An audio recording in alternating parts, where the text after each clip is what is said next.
First, it's noon time that we're tracking the latest developments on the Paris attacks and ties here at home. We have learned that France's President Francois Hollande will be traveling to Washington and to Moscow later this month. Their government has mobilized more than 115,000 police and soldiers. French investigators are now searching for 2 fugitive terrorists directly involved in the attacks. Initial reports were that just 1 terrorist survived, but now there are details emerging that a second may be on the run. Also, U.S. Secretary of State John Kerry said in France today more pressure must be brought down on ISIS, whom he called Daesh, a term that ISIS leaders find offensive. In the U.S., the conflict is growing over refugees from Syria and worries that those sympathetic to ISIS could sneak into the country. Rhode Island leaders, like the country, are divided. And Eyewitness News reporter Steph Machado is working those details now live from the mobile newsroom. More than a dozen governors now saying they don't want Syrian refugees settling in their states. That includes Massachusetts Governor Charlie Baker.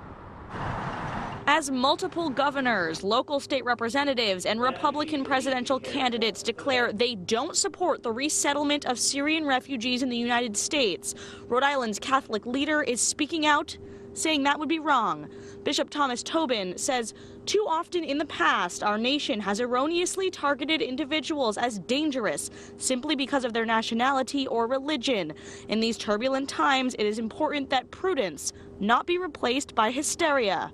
But those opposing the migration of refugees here are concerned that terrorists could sneak into the U.S. with the flow of migrants. French officials believe at least one of the Paris attackers entered Europe that way. The safety and security of the people of the Commonwealth of Mass is my highest priority. Republican presidential candidate Jeb Bush suggested focusing on just Christian refugees, prompting a sharp response from President Obama. That's shameful. That's not American. It's not who we are.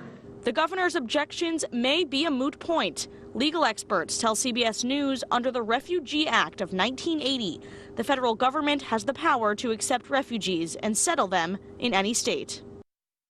Rhode Island Governor Gina Raimondo says she hasn't been asked to take in any refugees and she'll consider any plan put before her by the president. Now, the Catholic Diocese is one of the groups saying it is poised to help settle any refugees who come here. Live with the Providence Mobile Newsroom, Steph Machado, Eyewitness News.